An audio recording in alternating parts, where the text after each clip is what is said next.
Olá, meus queridos amigos, minhas queridas amigas.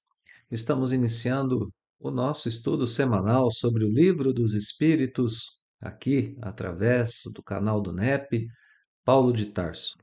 Sejam muito bem-vindos. Continuaremos agora o estudo sobre o 9º capítulo da segunda parte de O Livro dos Espíritos. Esse capítulo que fala sobre a intervenção dos espíritos no mundo corporal.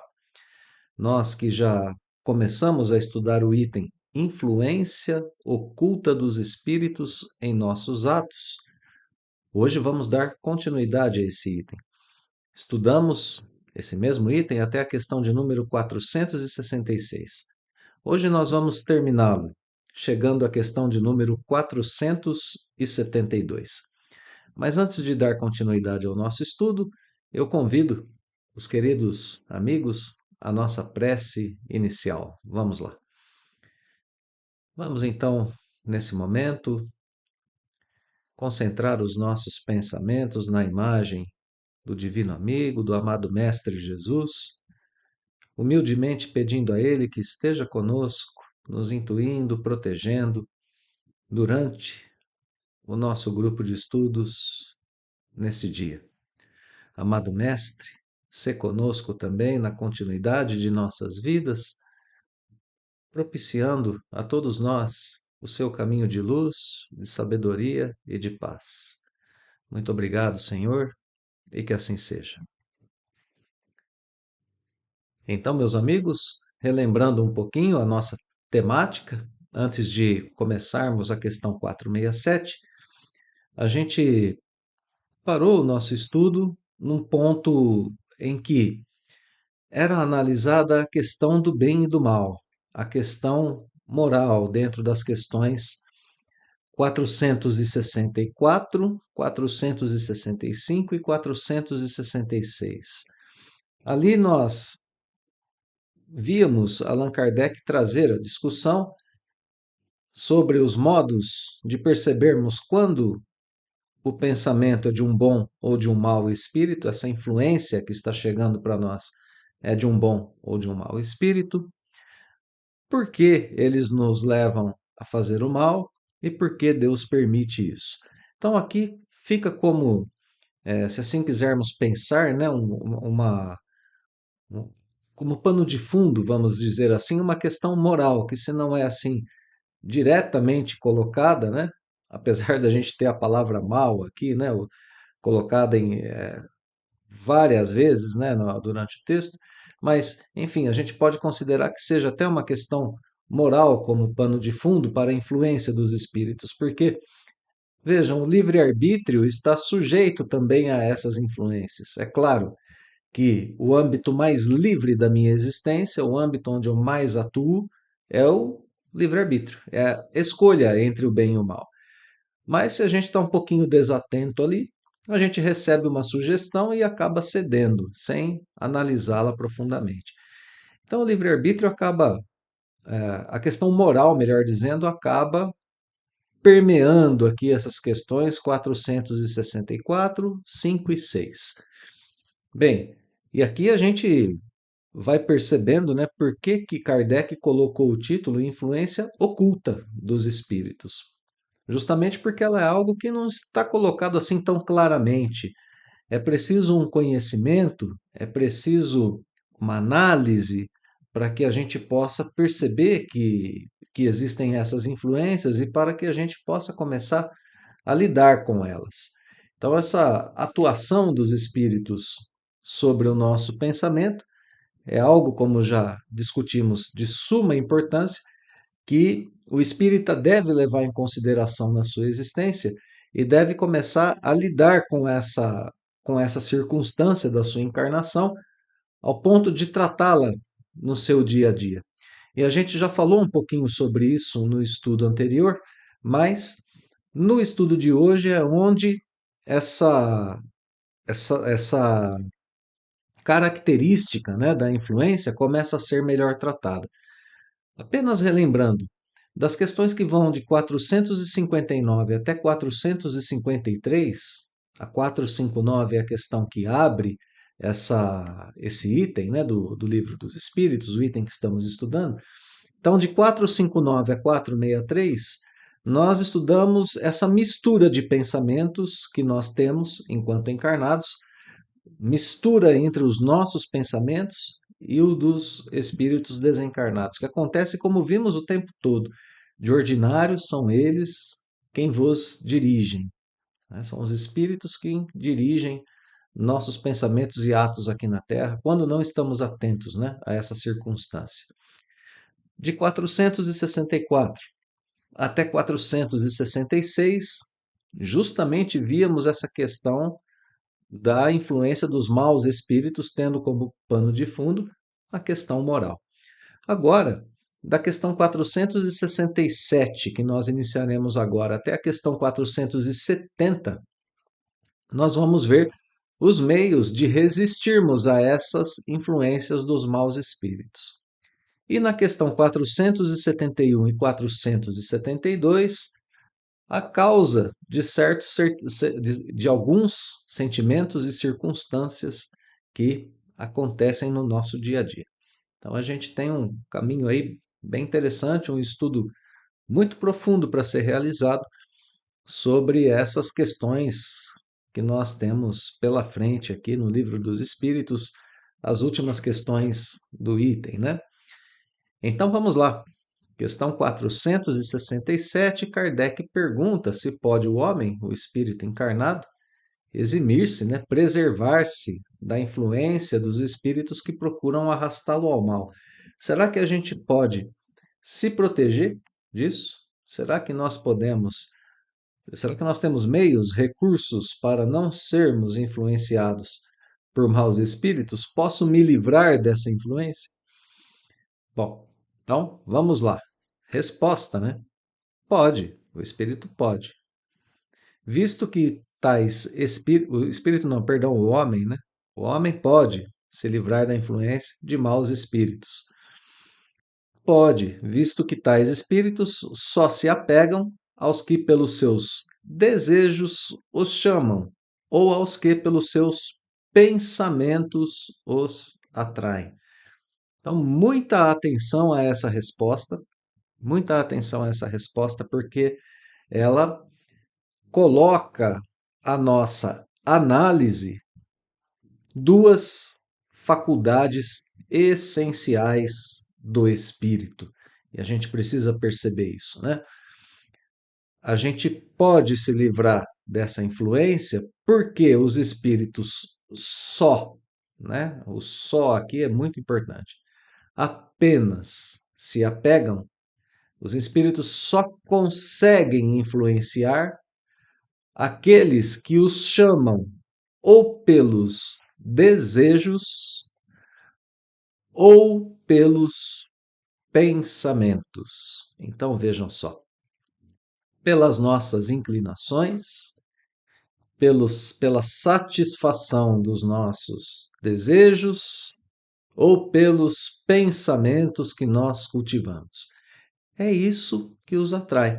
Então, como é que a gente pode se eximir da influência desses espíritos?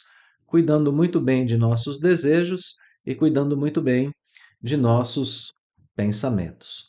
Agora, para a gente ilustrar um pouco dessa possibilidade que existe, né?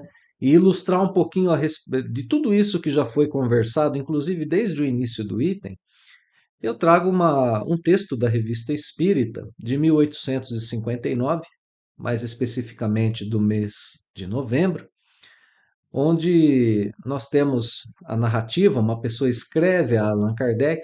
Allan Kardec coloca o título nesse texto de O Espírito e o Jurado. É um texto muito interessante para a gente exemplificar isso que o Livro dos Espíritos está nos ensinando. Bom, então aqui Kardec diz que um de seus correspondentes, um homem de ciências, inclusive, que também é médium, escreve para Kardec narrando a ele os seguintes fatos.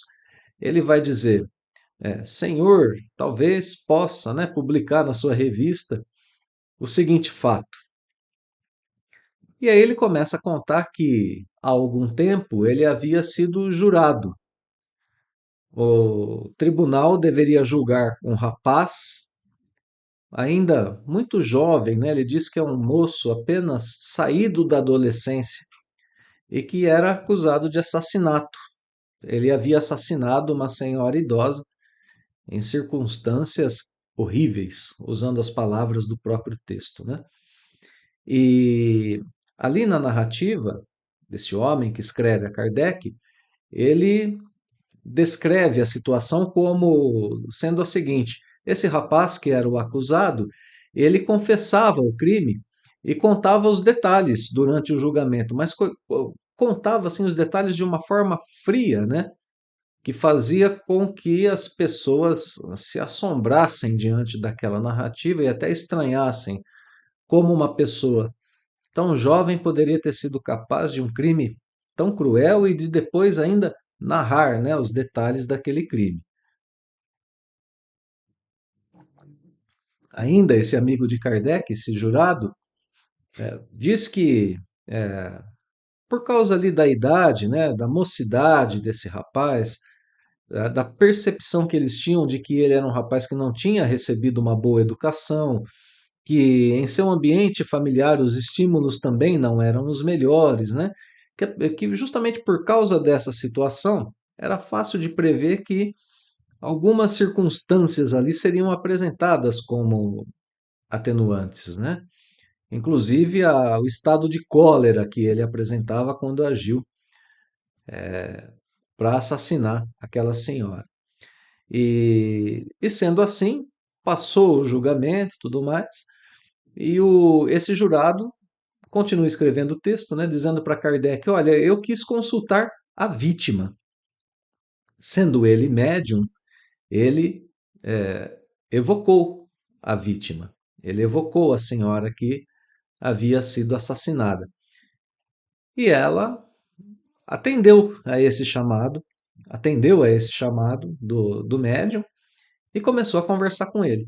E ele descreve que essa sessão, né, foi realizada da seguinte forma: ele conversava com ela através do pensamento, ele dirigia perguntas para essa senhora através do seu pensamento, conversava mentalmente com o espírito dessa senhora que havia sido assassinada. E ela respondia pela escrita, psicografando. Então, olha só, ele é o médium, está conversando com ela por pensamento e, ao mesmo tempo, escrevendo as respostas que ela lhe dava, né? E é um processo muito interessante esse, porque ele mostra justamente, exemplifica justamente isso que a gente está tentando explicar e que o livro dos Espíritos está tentando explicar para a gente. O elo entre esses espíritos é um elo mental, em primeiro lugar. A gente já pensou um pouco sobre isso no estudo anterior, mas aqui está muito bem exemplificado. Estabelece-se um elo mental entre o médium e o espírito com o qual ele está conversando.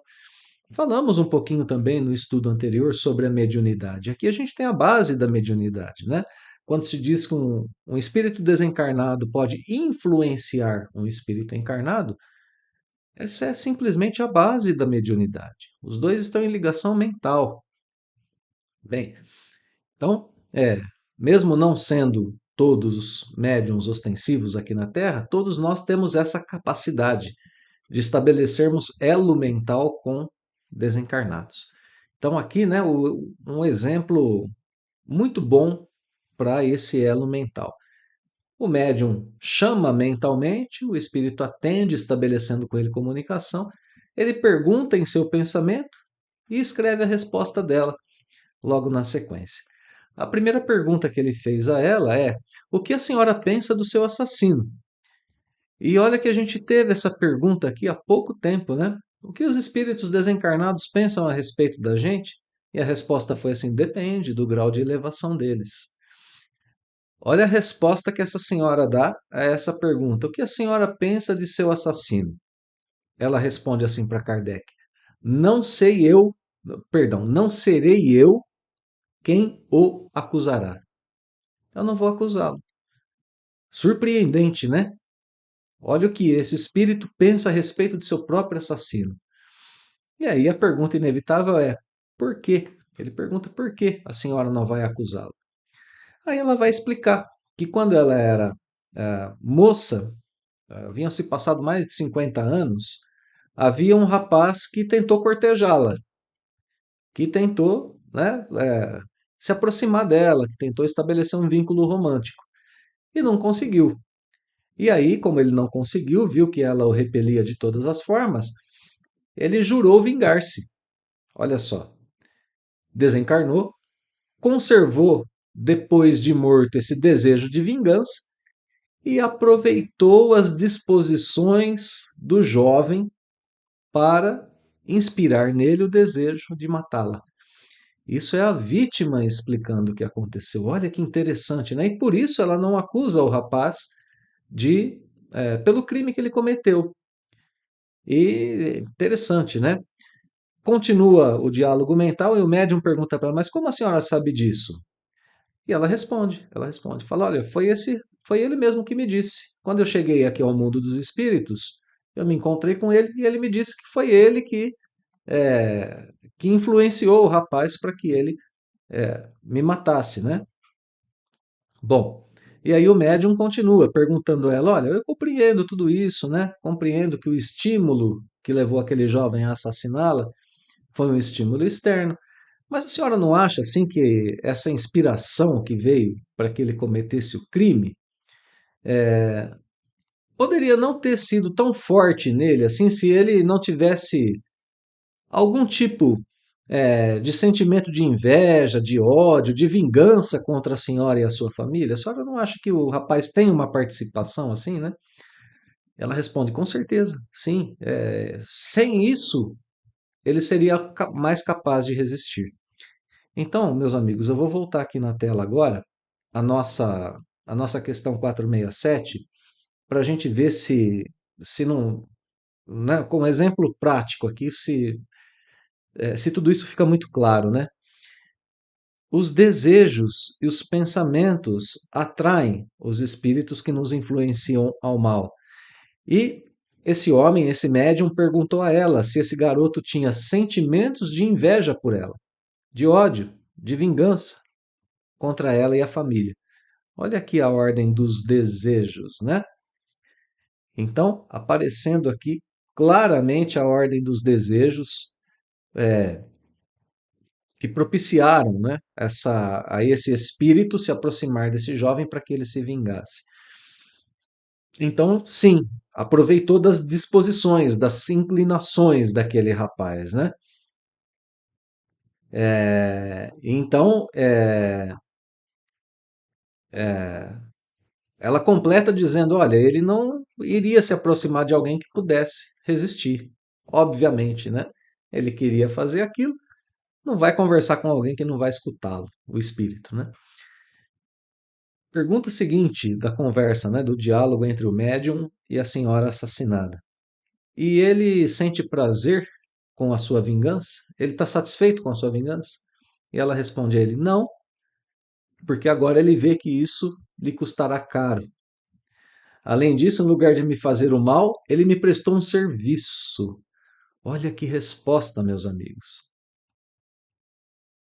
Em lugar de me fazer o mal, ele me prestou um serviço, fazendo-me entrar mais cedo no mundo dos espíritos, onde sou mais feliz. Olha que resposta espetacular, né? Esse espírito pensou que fazia o mal a ela, mas não fez. Fez com que ela, ao contrário, entrasse no mundo dos espíritos mais cedo do que era o previsto, mas lá ela está mais feliz. Olha como a gente precisa mudar a nossa concepção, né, sobre as desencarnações. E mesmo as que acontecem desse modo, né, que a gente está vendo aqui. Muitas vezes a gente não leva em consideração que aquilo pode ter sido bom para o espírito que desencarnou, apesar de ter sido vítima de um assassinato, como foi essa senhora. Se é um espírito mais elevado, um espírito, como a gente percebe aqui, né, uma pessoa votada ao bem, uma pessoa que enxerga as coisas de um ponto de vista mais elevado, então ela consegue, né, tirar bom proveito de qualquer situação. Bom, concluindo a nossa história aqui, o texto da Revista Espírita diz que as circunstâncias atenuantes foram levadas em consideração pelo júri e o garoto não foi condenado à pena de morte, que era uma possibilidade, né? E aí termina o texto, esse amigo de Kardec, fazendo aquilo que ele chama de uma observação moral.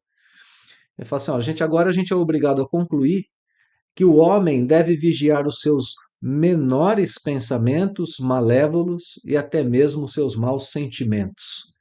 Olha aqui, a conclusão a que ele chega com um caso, né, vivido por ele, com um caso, com uma situação que ele pôde observar. Vigiar seus maus pensamentos, vigiar os seus maus sentimentos, por mais fugidios que pareçam, pois eles podem atrair para si espíritos maus e corrompidos. Essa é a conclusão a qual chega esse amigo de Allan Kardec que escreve a ele, né? Bom, para a gente aprofundar um pouquinho nisso, eu cito agora o Evangelho segundo o Espiritismo, no seu capítulo 28. Ali a gente tem uma coletânea de preces e eu faço referência agora a uma prece que está lá para nossa leitura e para a gente poder usar quando a gente quiser. Prece para afastar os maus espíritos. Repito, amigos, no capítulo 28 do Evangelho segundo o Espiritismo, tá bom? Quem quiser olhar na íntegra, pode tomar consciência, estudar e adotar essa prece para o seu dia a dia. Mas olha que interessante. A abertura de todas as preces do Evangelho segundo o Espiritismo é feita com um prefácio, no qual Allan Kardec escreve o que a gente precisa saber antes de proferir a prece. E de maneira muito interessante, perdão, muito interessante, Kardec abre essa prece para afastar os maus espíritos com uma passagem do Evangelho de Mateus. Aquela que Jesus diz assim: ai de vós, escribas, vocês limpam por fora o copo e o prato, mas por dentro vocês estão cheios de rapinas, cheios de impurezas. E depois ele completa, né? Vocês, vós vos assemelhais a sepulcros branqueados, belos por fora, mas cheios de podridão por dentro. Então, Jesus aqui já fazia uma referência clara, muito clara aos cuidados que se deve tomar com pensamentos e sentimentos lá na sua época, né? 2000 anos atrás. E o Espiritismo, no que diz respeito a essa questão especificamente da relação nossa com os maus espíritos, vem nos trazer ensinamentos ímpares, né, de grande profundidade, essenciais para a nossa existência.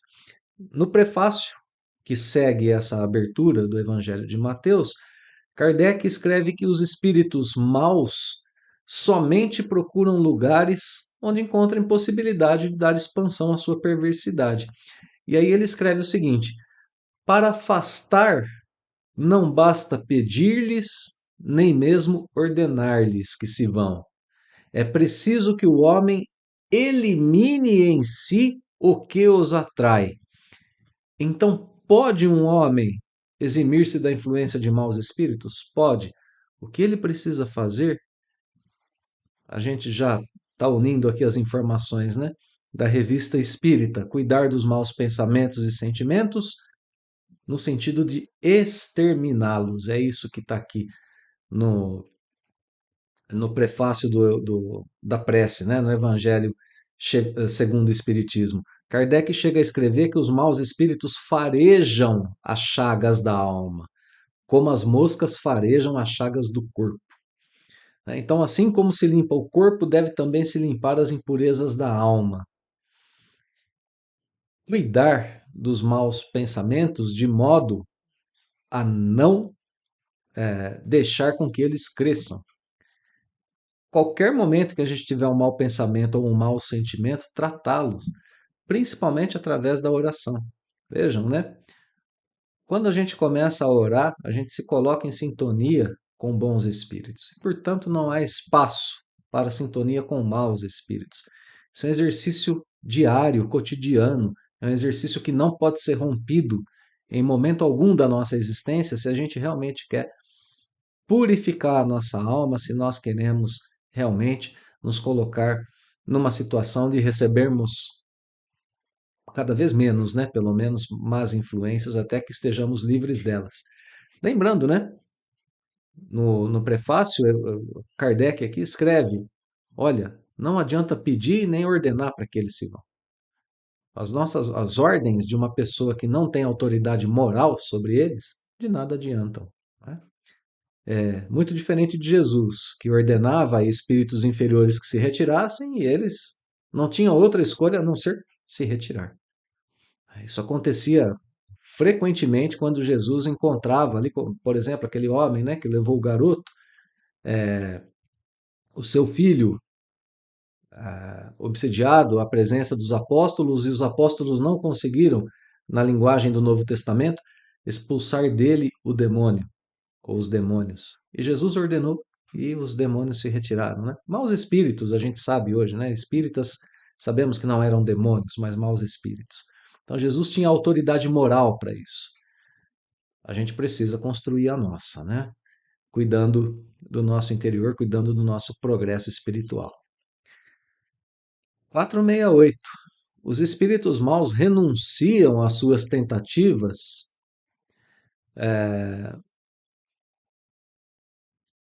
quando a vontade do homem os repele? Olha que pergunta boa, né? Então, se a gente repelir, eles param. É justamente o que a gente viu aqui com o Evangelho segundo o Espiritismo agora há pouco, né? Mas o caso aqui que a gente precisa analisar é o seguinte: nós temos duas vontades sendo analisadas. A vontade daquele que está influenciando e a vontade daquele que está repelindo a influência. E aqui a gente precisa parar mais um pouquinho também e pensar sobre isso, porque sim, vamos nos purificar, vamos cuidar de nossos pensamentos e sentimentos. Quando chegar um pensamento mau, a gente muda rapidamente, troca por um bom pensamento. Quando o sentimento ruim começar a nascer, o nosso tratamento, a gente dilui os maus sentimentos através da prece, através das boas obras de caridade e assim por diante. Mas e agora, né? E essa questão de repelir é assim tão fácil, tão tranquila? Como a vontade age aqui? A resposta é: que querias que fizessem? É claro que eles renunciam, é claro que eles param quando a vontade do homem os repele, né? Quando eles nada conseguem, abandonam o campo. Entretanto, ficam à espreita de um momento propício, como o gato que tocaia ao rato. Então, eles desistem naquele momento, mas depois, né, sabendo das inclinações do espírito a quem eles tentam influenciar, eles permanecem ali à espreita, né? Então, prevalece a vontade do espírito que repele? Prevalece. Isso é um princípio que nos ajuda a nos orientar, né? Mas olha só como eles agem depois. Ficam à espreita. Então é preciso que a gente entenda um pouquinho sobre esse processo e para que a gente cresça, né, nessa nossa vontade de repelir. Eu vou fazer referência mais uma vez ao livro Pensamento e Vida. Certa vez, aqui em algum outro estudo, a gente já falou sobre o segundo capítulo do livro Pensamento e Vida, que tem o título Vontade. Eu vou trazer só algumas coisinhas aqui para a gente pensar a respeito disso. Porque a gente está na questão 468, o, o cerne dela é a vontade. Eu não quero ceder à influência, mas o outro quer continuar influenciando. Né? Então, como a gente pensa nessa questão da vontade? E para a gente lembrar um pouquinho, o Espírito Emmanuel diz que a nossa mente, falávamos sobre a mente no estudo anterior, né? A união ali entre pensamento e sentimento, formando esse ambiente mental, essa criação mental que envolve a nossa concepção de vida. Quando Emmanuel fala sobre a mente, essa união de pensamento e sentimento, ele diz ele faz uma metáfora, né? Ele fala assim: olha, vamos imaginar que a nossa mente tem alguns departamentos. Tem nela o departamento do desejo, o da inteligência, o da memória, o da imaginação. Então, tem todos esses departamentos. Mas ele diz assim: mas acima deles todos tem o gabinete da vontade. E aí ele define a vontade da seguinte forma: a vontade é a gerência esclarecida e vigilante. Olha só o que é a vontade, né? Ela que gerencia de forma esclarecida e vigilante. Não é qualquer gerência assim, não, né? Aquela gerência assim relaxada, né? Que hora vê, hora não vê. Não, ela é esclarecida e vigilante. Então a gente precisa aprender isso que a gente está aprendendo para que a nossa gerência da vontade seja esclarecida. A gente sabe o porquê e para que devemos gerenciar os nossos desejos e pensamentos e estar vigilantes o tempo todo.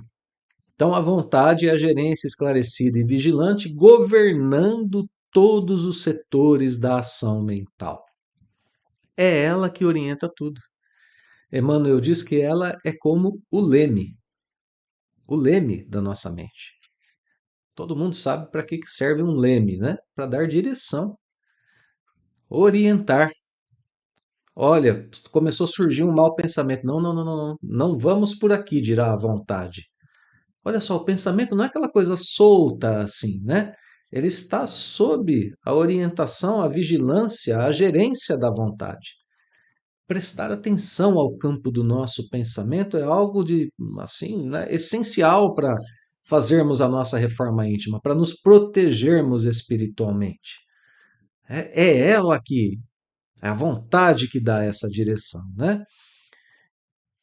É ela que vai, portanto, decidir se a gente continua naquela vibração ou não. Se a gente age movidos por aquele sentimento e pensamento ou não. É na vontade que a gente tem o controle dessas instâncias, né, dessas faculdades, melhor dizendo, para que o nosso destino não fique à mercê de atitudes tomadas ao sabor do vento, né? Bateu o vento que nos leva para lá, a gente vai para lá. Não, não é assim. A gente tem um leme poderoso que é a vontade e que orienta a rota da nossa vida, né? Emmanuel chega a escrever que só a vontade é suficientemente forte para sustentar a harmonia do espírito. Harmonia entre pensamento e sentimento, os dois sempre em plena coordenação, em plena comunhão com os ensinamentos do Cristo, né? Então, olha só, só para a gente fechar aqui um pouquinho esse conhecimento sobre a vontade, eu vou ler o parágrafo final do Emmanuel, no qual ele escreve o seguinte: em verdade, ela não consegue impedir a reflexão mental. Não, a vontade não consegue impedir que a gente pense, né? Que a gente reflita. Principalmente quando se trata da conexão entre os semelhantes. Olha aqui, ó. A vontade não vai impedir, principalmente para espíritos imperfeitos, ela não vai impedir a gente de emitir o pensamento. E aí tem conexão, né? Tem possibilidade de conexão. A gente não consegue, por enquanto, controlar essas duas coisas. O mau pensamento surge. Ele pode ser combatido depois, mas ele surge, né? Então, olha só. Escreve Emmanuel. A vontade não impede a reflexão mental quando se trate da conexão entre semelhantes. Então, o pensamento surgiu, tem possibilidade de conexão, né?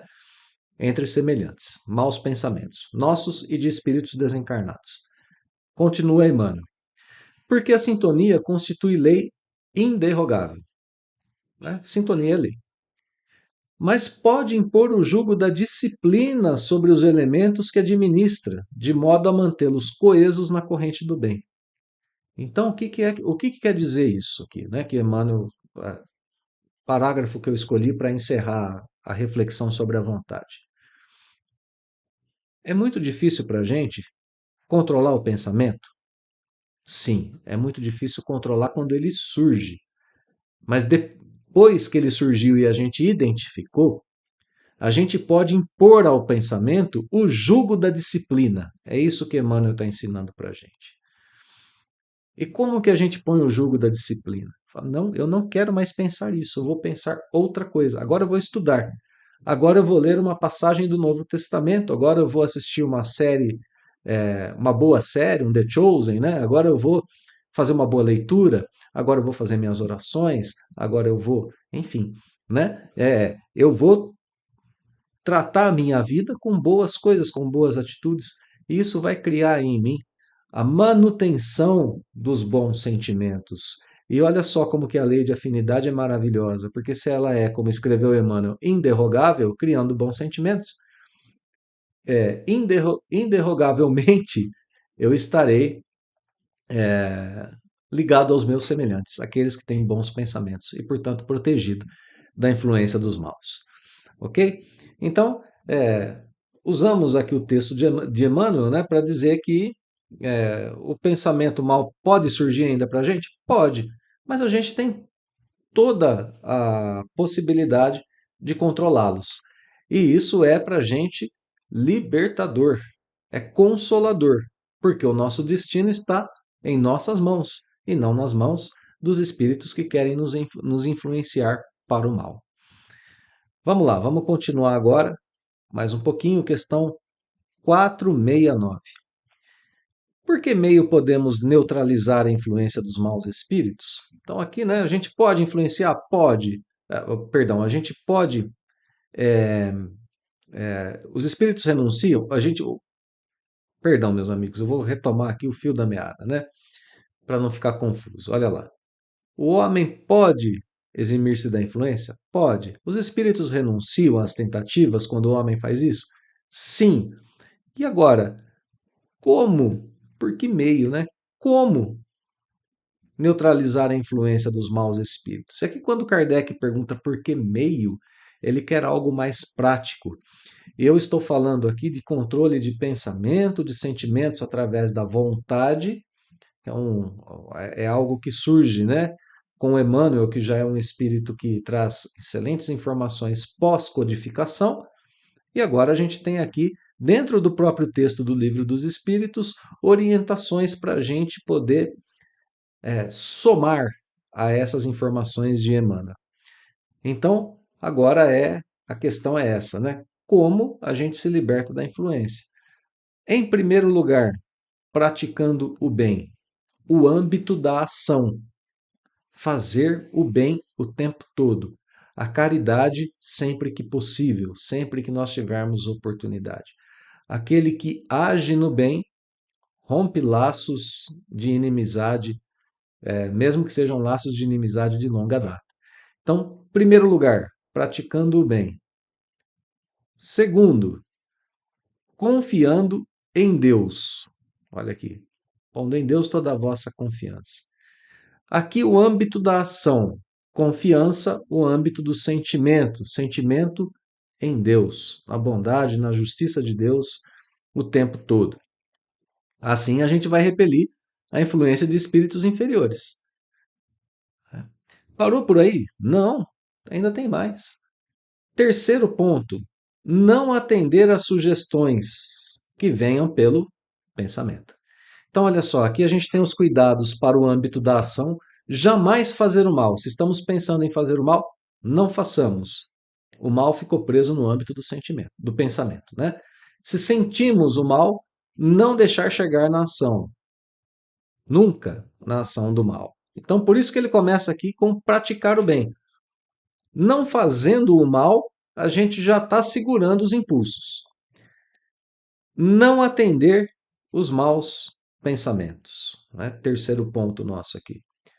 Aqui temos várias questões, né? Como são citadas aqui as discórdias, pensamentos que nos levem à discussão. Quantas vezes a gente está na nossa vida analisando uma situação, alguém que disse ou fez algo perto da gente, e a gente fala assim, espera um pouco, a hora que eu me encontrar com essa pessoa, ela vai ouvir umas verdades. É muito comum a gente pensar esse tipo de coisa. E aí, quando a gente pensa isso, começa a vir na nossa mente, no nosso pensamento, até o diálogo que a gente vai fazer. A pessoa vai falar isso, eu vou responder tal coisa. E aí eu vou falar mais ainda, vou falar isso, isso, isso. Mas pode ser que ela responda tal coisa, então eu vou responder com mais esse detalhe que é assim, assim, assim. Isso é comum para a gente, né? A gente se pega várias vezes elaborando esses diálogos mentais que agora a gente aprendeu algo muito importante sobre eles. Esses diálogos mentais não são solitários.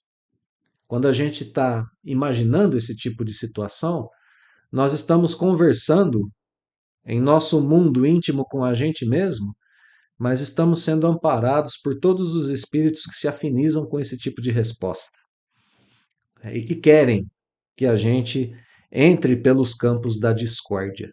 Olha aqui. Então, não atender aos maus pensamentos. Não atender aos pensamentos que nos insuflam as paixões más. Então, dois tipos de pensamento ali, né? Pensamento para a discórdia, pensamento para as más paixões. E aí pode surgir uma pergunta, assim, que a gente vai tratar de forma muito rápida agora, né? Os amigos poderiam dizer assim, mas existem boas paixões? Paixão não é sempre algo que nos leva para o mau caminho? Eu vou citar rapidamente a questão 907 do Livro dos Espíritos, na qual Kardec pergunta qual é o princípio originário das paixões. Vai dizer assim, o princípio originário das paixões é mal? Ele está querendo dizer que as paixões são más? E a resposta é não. A paixão está no excesso que se acresceu à vontade. Olha aqui, ó, de novo a vontade aparecendo. Resposta da questão 907.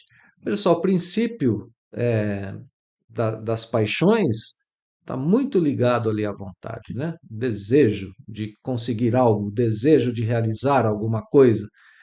Então, é, a vontade pode levar o homem à realização de grandes coisas.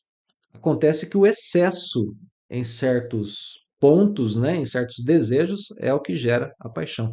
Então, não, a paixão nem sempre é má, ela pode nos levar a, a boas coisas, né? E só para não ficar assim no ar, né? A gente vai estudar essas questões com calma no futuro, mas na questão 910, Kardec pergunta se o homem, né, se o espírito encarnado pode ser assistido, pode ter ajuda dos espíritos para triunfar sobre as suas paixões. E a resposta é sim. Sim, a gente pode usar a influência dos espíritos para vencer, inclusive, as nossas paixões. Então, novamente, né? O uso da vontade para não ceder a maus pensamentos, sejam eles de discórdia, sejam eles aqueles que nos levam às más paixões ou qualquer outro tipo de mau pensamento. Acabou por aí? Não. Aqui a gente tem um manual prático para a nossa vida, muito bem posto, né? Quarto ponto: desconfiai daqueles que vos exaltam o orgulho. Então, esse aqui é o quarto ponto aqui, né? Da, da nossa do nosso manualzinho prático da questão 469, né? Vamos lembrar? Primeiro, praticar o bem. Segundo, confiar em Deus. Terceiro, cuidar dos maus pensamentos. E quarto, desconfiar quando a gente tem pensamentos de orgulho, aqueles que nos exaltam, né? O orgulho é a nossa grande fraqueza. Vos assaltam pelo lado fraco. Para querer nos convencer, basta dizer que a gente é bom, que ninguém faz igual a gente, que realmente foi o suprassumo, que somos insubstituíveis e daí por diante, né? Pronto, a gente já fraqueja no momento seguinte. Então, muito cuidado com o orgulho. E para terminar essa questão, Kardec vai escrever, os espíritos superiores vão responder, né? Essa razão porque Jesus, na oração dominical, vos ensinou a dizer: Senhor, não nos deixeis cair em tentação, mas livra-nos do mal. Uma frase muito conhecida por todos nós, está na oração dominical, no Pai Nosso, né? E é uma frase sobre a qual muitas vezes a gente faz uma interpretação um pouquinho equivocada. Para a gente tratar um pouquinho a respeito disso, que eu acho que é de suma importância para a gente entender muito bem os processos que estão sendo expostos aqui nessa parte do livro. Então, para a gente entender muito bem o que está sendo proposto aqui, eu vou fazer uma breve referência também, outra vez, ao capítulo 28 do Evangelho segundo o Espiritismo, que é o capítulo que nos apresenta as preces, né? É um capítulo de preces. E a primeira delas é a oração dominical, que é tratada ali, explicada em cada uma das suas frases. E justamente essa frase que está aqui na questão 469 é a de número 6 da oração dominical. E Kardec começa a explicar essa frase, né? Não nos deixeis entregues à tentação, mas livra-nos do mal. Kardec começa a explicá-la da seguinte forma: dá-nos, Senhor, a força de resistir às sugestões dos maus espíritos. Aí a tentação. A tentação, sugestões dos maus espíritos. Claro, obviamente, que ligadas ali às nossas más inclinações, sem dúvida nenhuma. Mas Kardec, quando começa a explicar essa frase, ele prefere exaltar essa questão das influências espirituais, porque elas realmente tentam nos desviar das nossas tarefas no bem, tentam inspirar em nós maus pensamentos, principalmente, né, sabendo que somos imperfeitos, que temos as nossas más inclinações. Kardec escreve mais uma frase que eu quero deixar aqui para o nosso conhecimento, né? Em nós mesmos está a causa primária do mal, e os maus espíritos mais não fazem do que aproveitar os nossos pendores viciosos. Então, em tudo isso está essa questão: não nos deixeis cair em tentação. A nossa vontade de ceder à tentação, somada à influência dos espíritos, né? Cada imperfeição é uma porta aberta para influências espirituais. Mais um trechinho só dessa frase e a gente segue o estudo. É inútil tudo o que possamos fazer para afastá-los se não lhes opusermos decidida e inabalável vontade de permanecer no bem e absoluta renunciação ao mal. Olha aqui, né? A vontade outra vez. Contra nós mesmos, pois, é que precisamos dirigir os nossos esforços, e se o fizermos, os maus espíritos naturalmente se afastarão, porquanto o mal é que os atrai, ao passo que o bem os repele. Por isso, a segunda parte, livra-nos do mal. Né? Então, com essas poucas frases aqui, é uma explicação um pouco mais longa até que Kardec oferece para essa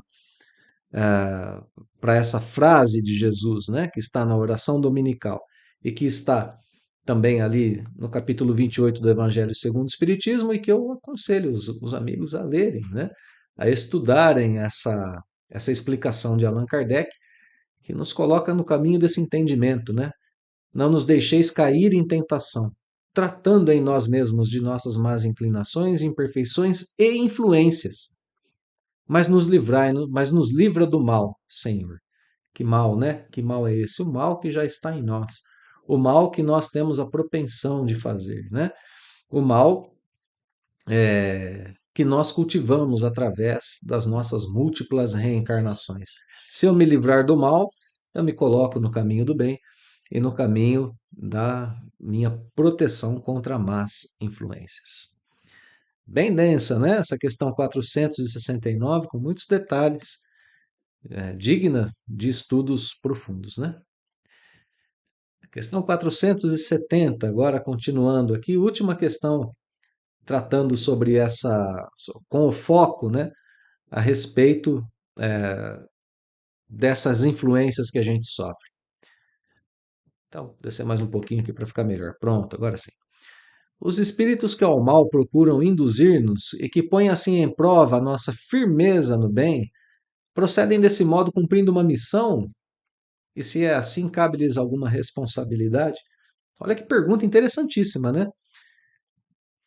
Eles colocam à prova a nossa firmeza em fazer o bem, porque eles estão nos incitando ali ao mal, né? Eles querem ver qual é o nosso limite em fazer o bem. Bom, eles fazem isso. Sendo assim, eles estão agindo como espíritos missionários. Isso causa para eles alguma responsabilidade? Bom, porque se for uma missão, Deus quer que eles ajam assim. Então eles não podem ter responsabilidade, certo? Se é uma vontade de Deus, não tem responsabilidade. Não é missão, meus amigos. Olha a resposta. A nenhum espírito é dada a missão de praticar o mal. E pedir a alguém que faça o mal é praticar o mal, não é? Se eu influenciar alguém para que essa pessoa faça o mal, eu estou fazendo mal a influenciá-la. Então, nenhum espírito tem a missão de praticar o mal. Deus não quer isso para ninguém, para nenhum espírito. Aquele que o faz age por conta própria, portanto, está sujeito às consequências. É claro que tem responsabilidade, né? Faz por sua própria vontade, é responsável por aquilo que faz. Pode Deus permitir-lhe que assim proceda? E novamente a gente tem aqui aquela distinção, né? Que a gente já fez no estudo anterior. Uma coisa é Deus permitir que o espírito haja assim. Outra coisa é Deus querer que ele haja assim. Deus não quer que nenhum espírito haja no mal, nem aquele que influencia, nem aquele que é influenciado. Mas ele permite que isso aconteça como aprendizado para todos, né? Permite para vos experimentar. Nunca, porém, lhe determina tal procedimento. Compete-vos, pois, repeli-lo. E olha que interessante, quando a gente repele, a nossa parte de responsabilidade aqui, né, está em repelir. A permissão de Deus é prova para os dois, para quem está influenciando e para quem está sendo influenciado. Agora, a nossa responsabilidade é de repelir. A gente já sabe o que é necessário saber sobre afinidade, né? Eles nos influenciam quando encontram com a gente, na gente, laços de afinidade que permitam a influência. Ou a gente está pensando, ou a gente tem inclinação, ou a gente está fazendo o mal, ou estamos desejando o mal. Então ali eles têm essa porta aberta. Agora, quando a gente repele, a gente está ao mesmo tempo se protegendo e dando a eles uma possibilidade de repensar suas atitudes também, né? Repelir também, portanto, de certa forma, é uma atitude de caridade. É uma atitude que mostra o procedimento correto àquele que quer influenciar de forma negativa. Muito bem, meus amigos, vamos então às duas últimas questões do estudo de hoje. Esse estudo 471, né? E 472. As duas últimas questões que vão aqui fazer uma, uma abordagem sobre as causas de certos sentimentos e circunstâncias que, é, que surgem para nós aqui na Terra, né? Olha só, questão 471. Quando a gente tem sensações de angústia, de ansiedade, de íntima satisfação, sem que a gente conheça a causa, devemos atribuí-la unicamente a uma disposição física? Olha o que Kardec está perguntando. Ele está perguntando a causa aqui de sensações, né? E depois, na 472, a causa de circunstâncias. Olha aqui. Bom, vamos por partes. 471. De vez em quando a gente tem algumas sensações, né? Às vezes eu sinto assim aquele início de angústia, de ansiedade, aquele nó, né, de angústia no peito. Às vezes mesmo uma alegria que a gente não sabe de onde vem. Kardec está perguntando, isso tudo tem como causa o próprio corpo? Pode ser, diríamos hoje, né, nos dias de hoje, né? Pode ser influência de hormônios? Só, apenas, unicamente influências hormonais em nosso corpo? Pode ter outra causa? É isso que Kardec está perguntando.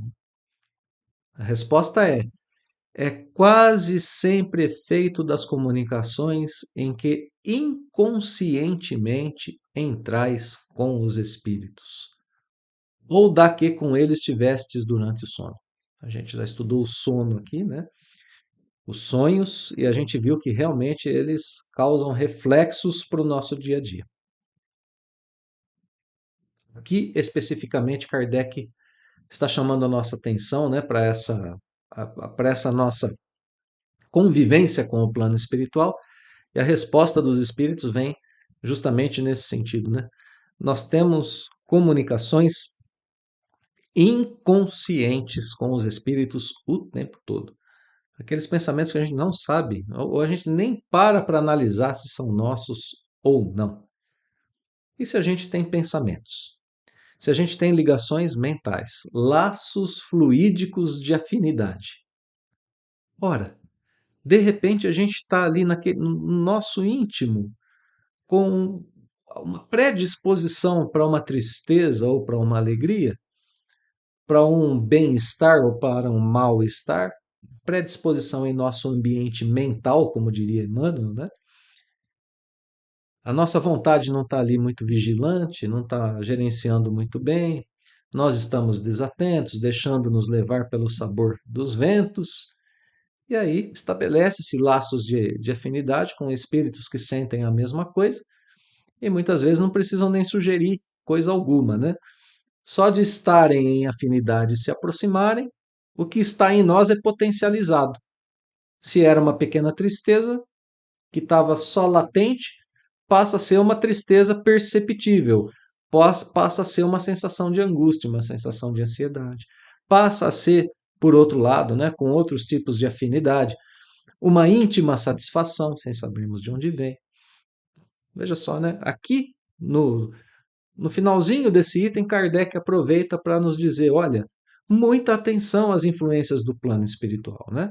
Qualquer um desses sentimentos deve ser analisado e deve ser colocado sob o aspecto da, da vontade, né? E de tudo isso que a gente está conhecendo, para a gente não se deixar levar por íntima satisfação que possa virar um orgulho, né? Ou algo desenfreado para uma atitude que depois a gente possa se arrepender, nos entregando a excessos de alguma ordem, e o contrário também com sentimentos que nos incomodam, né? Angústia, ansiedade, assim por diante.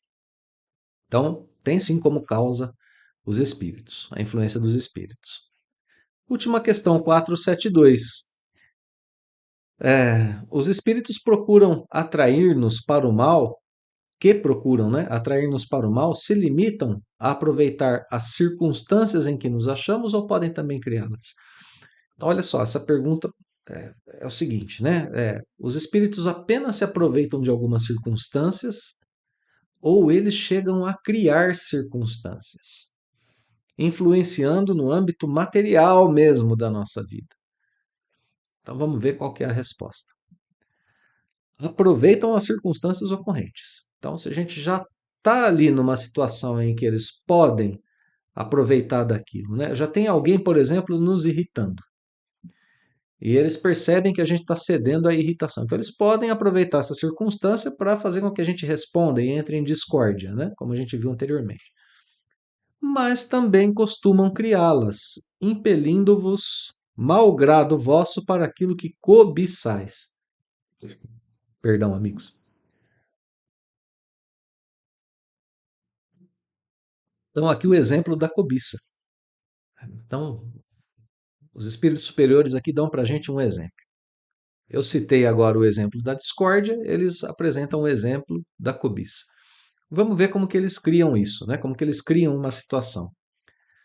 Assim, por exemplo, encontra um homem no seu caminho certa quantia, certo dinheiro ali, né? Não penseis tenham sido os espíritos que a trouxeram para ali, mas eles podem inspirar ao homem a ideia de tomar aquela direção. Então imagina que a pessoa estava indo para casa, resolveu virar por uma rua que não é o seu caminho habitual. Então isso pode ter sido uma inspiração dos espíritos que sabiam que aquele dinheiro estava perdido ali, né? Os espíritos influenciam em nossos sentimentos em nossos pensamentos e atos mais do que imaginais. Estou me referindo lá à questão 459, né? A primeira que a gente começou aqui. Então, nos inspiram a ideia de tomar aquela direção. A gente vai por lá e depois eles podem sugerir que a gente se apodere daquela importância achada. Enquanto outros vão sugerir restituir o dinheiro ao seu legítimo dono. O mesmo se dá com relação a todas as demais tentações. Então vejam, os espíritos não precisam colocar o dinheiro ali, né? Eles podem saber dessa circunstância apenas e podem fazer com que a gente tome um determinado caminho, uma determinada direção, fazendo com que a gente tenha diante de nós a tentação, né? Olha só, a tentação de nos apoderarmos de algo que não nos pertence. E aí, meus amigos, vai precisar entrar em ação todo o aprendizado que a gente teve com esse capítulo aqui. Cuidar dos nossos pensamentos, sentimentos, fazer o bem, confiar em Deus, cuidar, né, das nossas inclinações e assim a gente poder criar no nosso dia a dia um ambiente mental que seja próprio a repelir o máximo possível essas más tentações, o máximo possível esses maus pensamentos, essas más sugestões. É isso tudo que nos protege aqui no campo terreno dessas influências perniciosas. Lembremos, né, que o Mestre Jesus nos orientou a orar e vigiar o tempo todo e nos orientou à prática da caridade. Cuidando dessas questões íntimas do nosso mundo interior, nós nos protegemos. Nos protegendo, nós criamos para nós mesmos um caminho muito mais fácil aqui na Terra. Um caminho de maior tranquilidade, de maior serenidade, um caminho que é um caminho de despertar constante para o bem, de despertar constante para a nossa tarefa e de fortalecimento para ela. Porque quando a gente age dessa forma, a gente começa a receber influências apenas de bons espíritos, que nos guiam pelo caminho da nossa própria felicidade e da nossa própria perfeição. O Livro dos Espíritos, repito mais uma vez, nessa fase, nessa parte do livro, abriu para a gente o grande segredo da vida: cuidarmos do nosso mundo interior com muito esmero, sem fraquejar, sem esmorecer, o tempo todo. E aí então a gente vai poder, sem dúvida nenhuma, ter mais facilidade na nossa vida terrena em todos os âmbitos, né? No âmbito profissional, no âmbito familiar, no âmbito das nossas relações afetivas, num âmbito que é pouco pensado por nós, que é o do nosso mundo íntimo, o que é que nós pensamos a respeito de nós mesmos, a autoestima. Tudo isso melhora quando nós vemos que estamos realmente progredindo e realmente nos transformando em pessoas melhores. O grande segredo para isso tudo foi desvendado para a gente aqui nessa parte de O Livro dos Espíritos. Espero que tenha sido de bom proveito, que tenha sido claro o estudo e que ele tenha nos incentivado a procurar cada vez mais informações para que a gente possa fortalecer, né, esse nosso conhecimento e seguir adiante. Porque, como sempre dizemos, o Livro dos Espíritos traz os princípios, que depois são desenvolvidos nas demais obras básicas e na literatura de boa qualidade que veio pós-codificação. Então, meus amigos, vamos em frente, né? Vamos enriquecer o nosso âmbito mental, o nosso âmbito dos pensamentos, dos sentimentos, fortalecer a nossa vontade e vamos contribuir para com a divulgação da doutrina espírita aqui na Terra através de nossas ações, de nossas atitudes e da nossa mudança íntima. Muito obrigado, queridos, pela companhia em mais um estudo. Eu deixo, como sempre, um abraço fraterno e o convite para continuarmos o estudo no próximo sábado. Então, nos vemos em breve. Até logo mais.